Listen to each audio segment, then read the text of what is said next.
Hi hello welcome to our channel. నేను మీ సిరి. ఈరోజు మనం చెప్పుకోబోయే కథ ఇష్టమైన సకడ పార్ట్ 163. కథలోకి వెళ్ళే ముందు లైక్ చేయడం మర్చిపోకండి ఫ్రెండ్స్. ఆమెని నీ అల్లుడు అని చెప్పాలని కూడా చివరి క్షణంలో మాట ఆపేసి మీకు టీ కాఫీలు ఉంటే చాలు అని ముఖం తిప్పుకొని మళ్ళీ పుస్తకంలోకి తలదొచ్చింది ధరణి. ముదురు ఆకుపచ్చ రంగు కుర్తా, ఆమె పొడవాటి మందపాటి జడ అల్లుకుని ముందుకు వేసి ఉంది. ఆమె కనుబొమ్మలకి కాస్త పైన నల్లటి బొట్టు చాలా స్పష్టంగా కనిపిస్తోంది.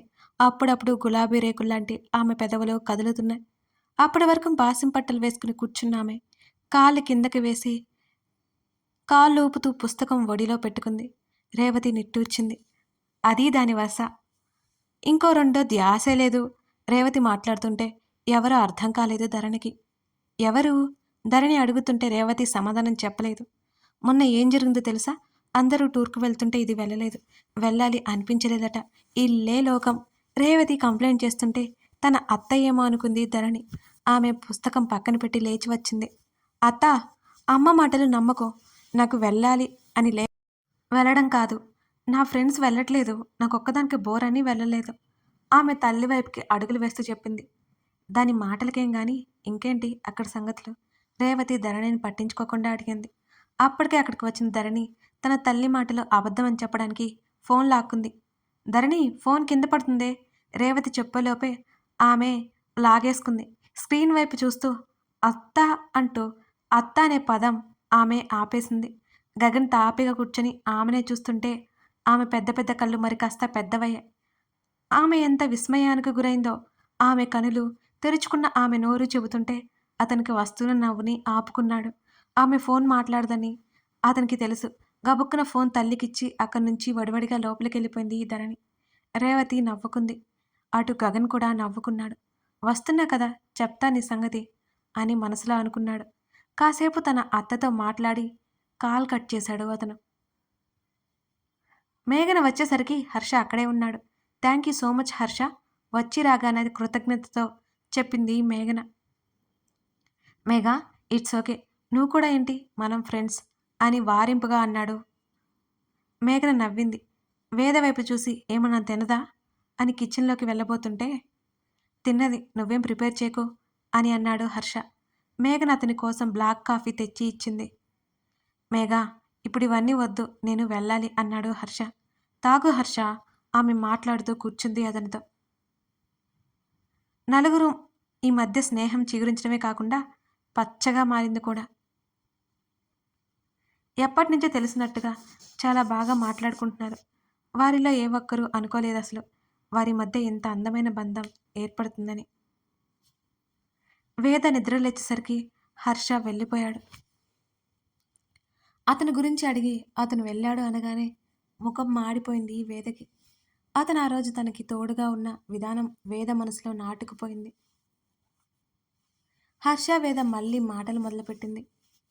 కానీ హర్ష ఇంతకు ముందులా లేడు. వారి మధ్య దూరం అలా అతన్ని మార్చిందని వేదకి అర్థమైంది.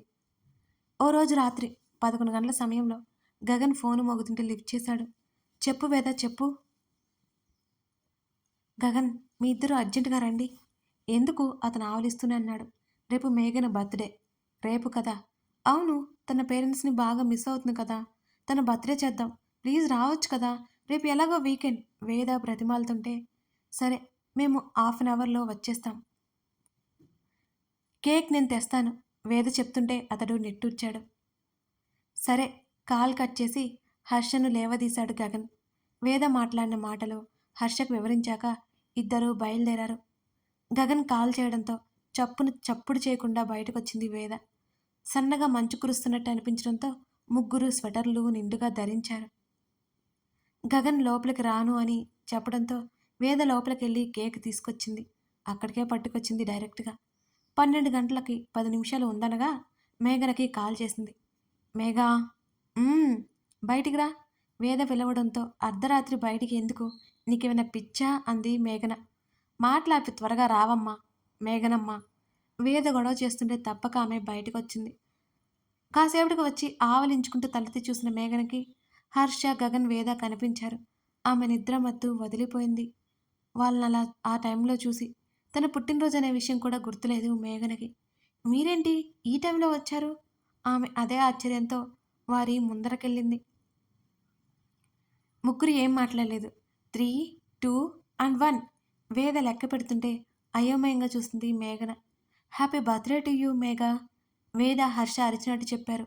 ఆమెకి విషయం గుర్తొచ్చి సంభ్రమాశ్చర్యాలకు గురైంది. కళ్ళల్లో నీళ్లు తిరుగుతుంటే వేదని హత్తుకుంది మేఘన.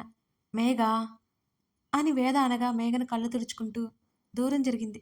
థ్యాంక్ యూ సో మచ్ ముగ్గురి వైపు చూస్తూ చెప్పింది చిరునవ్వుతో. గగన్ కూడా రావడం ఆమెకు చాలా సంతోషాన్నిచ్చింది. Happy birthday to you!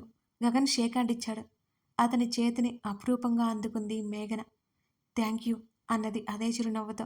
తన వెనక దాచుకున్న బుజ్జి చాక్లెట్ కేక్ బయటకు తీసింది వేద. మేఘన నవ్వుతూ చూస్తుంటే కారు బ్యానెట్ మీద పెట్టారు. అబ్బా! వేదా, నేనేం చిన్నపిల్ల కాను ఏదో చెప్తుంటే ఆ మాటలు పట్టించుకోకుండా మేఘనని లాక్కొచ్చింది వేద. ఎగ్జాక్ట్లీ నా ఫీలింగ్ కూడా అదే. గగన్ విసుక్కున్నాడు. మీ ఇద్దరికీ మాత్రం కొన్ని ఒకేలాంటి లక్షణాలున్నాయి. హర్ష కూడా విసుక్కున్నాడు గగన్ని. తర్వాత పోట్లాడుకుందరు కానీ మేఘా నువ్వు కానివ్వు అంటూ చాకిచ్చింది వేద. మేఘన కేక్ కట్ చేసి ముగ్గురికి తినిపించింది. గగన్ పెట్టలేదు, నోట్లో పెట్టించుకోలేదు కూడా. మేఘన నవ్వుకుంది. బాబోయ్, ఈ టఫ్ క్యాండిడేట్ని పడేయడం చాలా కష్టం మేఘన మనసులో అనుకుంది గగన్నే చూస్తూ. అరే, నా ఫోన్లో ఛార్జ్ లేదు మేఘ, ఫోన్ ఇవ్వు అంటూ బలవంతంగా లాక్కొని అందరినీ సెల్ఫీ తీయడానికి సిద్ధమైంది మేఘన. ఆ టైంలో ఆమె చుట్టూ చేసిన హర్షస్పర్శకి ఆమె క్షణం ఆగింది. అంతలోనే నవ్వుకుని స్మైల్ అని క్లిక్ అనిపించింది. తన భుజాన్ని తాకుతున్న గగన్ స్పర్శకి అతని చేతిని చుట్టుకోవాలనిపించినా ఆ కోరికని కష్టంగా ఆపుకుని నవ్వింది మేఘన స్వచ్ఛంగా. ఆ కేక్ తింటూ మీకు కావాలా అని అంది వేద. ఇంకోసారి నైట్స్ ఇలా కాల్ చేసి హడావుడి చేసావంటేనా అంటూ వేద తల మీద గట్టిగా కొట్టేశాడు గగన్. అబ్బా అంటూ అక్కడంతా అదిరిపోయేలా అరిచి ఎందుకు కొట్టావు నన్ను అతని మీదకి వెళ్తున్న వేదకి గగన్కి మధ్యలో మేఘన అడ్డొచ్చి ఇప్పుడు కొట్టుకోవడం ఆపేయండి అన్నది కంగారుగా. మేఘన భుజాలు పట్టి దూరం జరిపి వేద ఇదే లాస్ట్ వార్నింగ్ అని సీరియస్గా చెప్పాడు గగన్.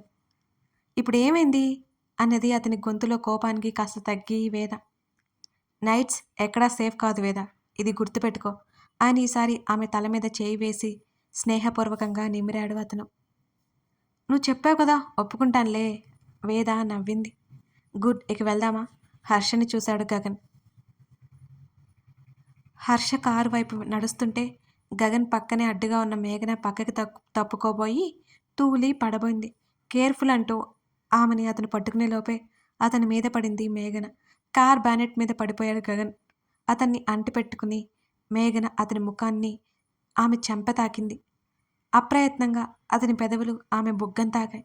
అది గగన్ గుర్తించకపోగా అక్కడ ఉన్న ముగ్గురు గుర్తించారు. కళ్ళు ఎక్కడ పెట్టావు మేఘా విసుగ్గా ఆమె భుజాలు పట్టి దూరం జరిపి అతను లేచాడు. సారీ మేఘన నెమ్మదిగా పలికింది. నువ్వు రావా అదే విసుగులో హర్షకి చెప్పి అతను వెళ్ళి కారులో కూర్చున్నాడు. బాయ్ వాళ్ళిద్దరికీ చెప్పి వెళ్ళిపోయాడు హర్ష. మేఘన మామూలుగా ఉండటానికి ప్రయత్నం చేసింది.